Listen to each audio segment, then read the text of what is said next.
Hello students, कैसे हैं आप सब। तो इस वीडियो में हम डिस्कस करने वाले हैं लॉरेंस फोर्स के बारे में। ठीक, तो लॉरेंस फोर्स क्या है, इसका मतलब क्या है, देखते हैं। अगर किसी स्पेस में आपका electric field and magnetic field दोनों प्रेजेंट हैं, ठीक, आपका मान लो इलेक्ट्रिक फील्ड आपका मौजूद है इधर, इलेक्ट्रिक फील्ड आपका सपोज ऐसे लगा हुआ है एंड मैग्नेटिक फील्ड आपका सपोज ऐसे लगा हुआ है। दोनों के बीच कोई भी एंगल आपका हो सकता है, जो मर्जी आपका एंगल हो सकता है। और तो इस स्पेस में electric field and magnetic field both field are present. तो इस फील्ड में अगर कोई चार्ज पार्टिकल Q एंटर करता है तो इस चार्ज पार्टिकल पर लगने वाला कुल फोर्स कहलाएगा लॉरेंस फोर्स। तो लॉरेंस फोर्स का मतलब क्या हुआ, if there is magnetic field and electric field both are present and a charge particle Q is moving in that space, then total force experienced by this charge particle is called Lorentz force. तो as we know कि electric field में आपका कोई charge particle Q रखा ही हुआ है, तो इस पर लगने वाला फोर्स आपका होगा QE, it is your electrostatic force और Fe। और हम एक बात जानते हैं, यदि मैग्नेटिक फील्ड V में कोई चार्ज पार्टिकल थीटा एंगल पे एंटर करता है, यदि ये आपका फील्ड B है, इसमें आपका थीटा एंगल पर कोई चार्ज पार्टिकल V स्पीड से एंटर करता है, तो इस पे लगने वाला फोर्स होता है Fn equal to QVB sine theta, और in vector form we can say QV cross B। तो जिस स्पेस में electric field and magnetic field both field are present, तो उन दोनों फोर्सेस के रिजल्टेंट का नाम होता है Lorentz force. Fe force due to electric field, Fb force due to magnetic field. ये कितना हो जाएगा आपका, इट इज QE, ये कितना होगा QV क्रॉस B। तो इन दोनों के वेक्टर सम का नाम होगा आपका लॉरेंस फोर्स। तो जिस स्पेस में दोनों फील्ड मौजूद होंगे, उस स्पेस में यदि कोई charge particle Q V speed से एंटर करता है, तो उस पर लगने वाला कुल फोर्स लॉरेंस फोर्स कहलाता है। ठीक, तो Lorentz force is the vector sum of electric field की वजह से लगने वाला फोर्स एंड मैग्नेटिक फील्ड की वजह से लगने वाला फोर्स, दोनों का vector sum is called Lawrence force. अब इसका जो यूज है, बेसिकली हम कहा करते हैं, हमारे पास एक डिवाइस है, इसका नाम है वेलोसिटी सेलेक्टर। जैसा कि नाम में ही आपका आ रहा है वेलोसिटी सेलेक्टर, तो एक ऐसा डिवाइस जो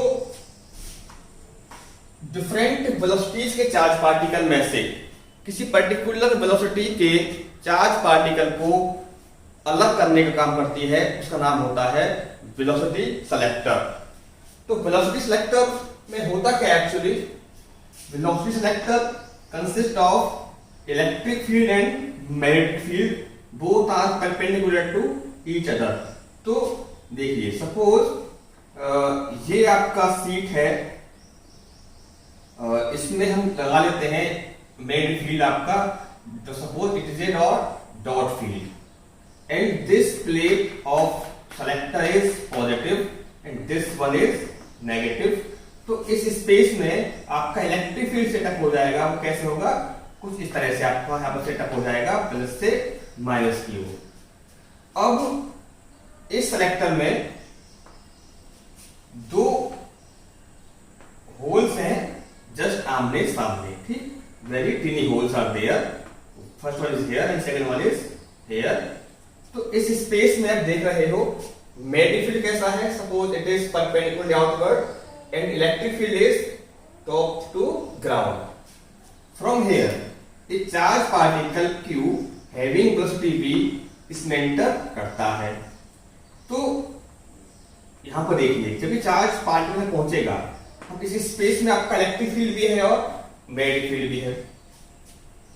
तो एक काम करो, इसको आप प्लस का ले लेते हैं, ठीक, ये प्लस का है और ये आपका हो जाएगा ऊपर माइनस, तो फील्ड आपका हो जाएगा इस तरह से, ठीक।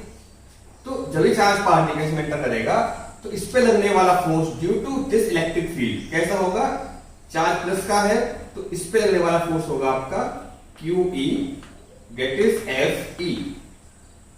अब चूंकि ये चार्ज पार्टिकल इस फील्ड B में भी एंटर करता है तो इस पे लगने वाला force due to magnetic field भी मौजूद होगा। किधर को होगा उसके लिए अप्लाई करेंगे फ्लेमिंग का लेफ्ट हैंड रूल। उसमें क्या करते हैं, this finger will point toward magnetic field and this finger will point velocity vector, then thumb will indicate direction of force।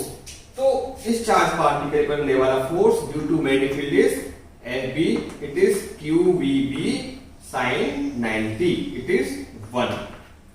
अब यदि FE and FB both are equal, यदि FB and FE both are equal तो देखो क्या होगा, FB is QVB sin 90, it is your QE, Q से Q cut जाएगा, it is 1, तो VB is equal to E और V is equal to E over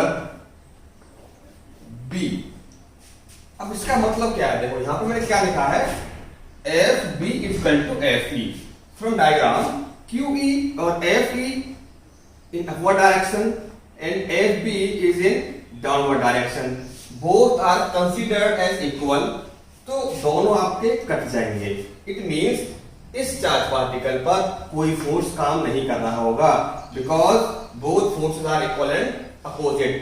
तो न्यूटन के फर्स्ट लॉ के अकॉर्डिंग जिस चार्ज पार्टिकल पर जिस भी चीज पर आपका लगने वाला नेट फोर्स 0 होगा तो वो आपका जिस स्थिति में है उस स्थिति को मेंटेन रखेगा। तो इस चार्ज पार्टिकल पर इस कंडीशन में कोई फोर्स काम नहीं करेगा, तो ये जिस स्पीड से आ रहा था उस स्पीड से अनडिफरेक्टिवली निकल जाएगा, ये चार्ज पार्टिकल स्ट्रेट डायरेक्शन में निकल जाएगा। तो कौन सा चार्ज निकलेगा, जिसके लिए वेलोसिटी की वैल्यू इलेक्ट्रिक फील्ड और मैग्नेटिक फील्ड की रेशियो के बराबर होगी। तो ये हमने लिया था यहाँ पर, इसका ये निकला है आपका आउटपुट। तो जिस भी पार्टिकल के लिए V की वैल्यू E और B के रेशियो के इक्वल होगी वो चार्ज पार्टिकल अनडिफ्लेक्टेड निकल जाएगा, यानी कि सीधा निकल जाएगा। अब यदि किसी कंडीशन में ऐसा होता है कि यदि आपका QE बड़ा हो जाए, सपोज QE आपका बड़ा हो जाता है और QV भी आपका छोटा रह जाता है, तो ये चार्ज पार्टिकल, ये बड़ा फोर्स है तो ऊपर निकल जाएगा। यदि ये बड़ा होता है तो ये आपका ऐसे आ जाएगा। तो सीधा वाला चार्ज पार्टिकल कौन सा जाएगा, ये केस कौन सा है, जब आपका FE बड़ा हो जाएगा FB से। ये केस कौन सा है, जब FE छोटा रह जाएगा FB से। ये केस कौन सा है, जब FE बड़ा होगा FB के।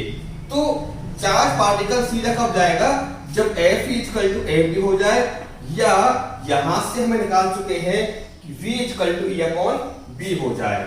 V equal to E upon B हो जाता है।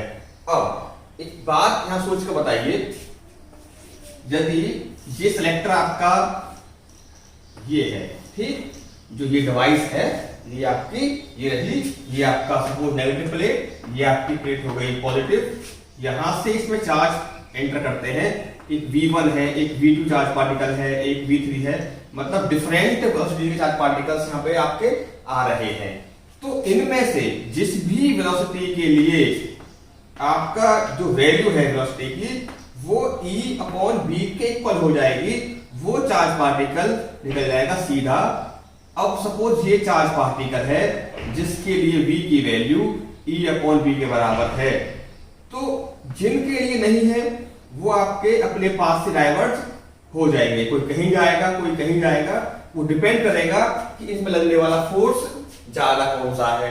यदि QE ज्यादा है ऊपर निकल जाएगा, यदि QV भी ज्यादा है तो वो नीचे आपका आ जाएगा। लेकिन जिसके लिए FE इक्वल टू FB हो जाएगा या V equal to E upon B हो जाएगा, वो चार्ज पार्टिकल सीधा निकल जाएगा। तो इस प्रोसेस से हम इस मल्टीपल जो चार्ज पार्टिकल्स थे इनमें से एक पर्टिकुलर चार्ज पार्टिकल को हम अलग कर सकते हैं बाय एडजस्टिंग इलेक्ट्रिक फील्ड और मैग्नेटिक फील्ड के रेशियो।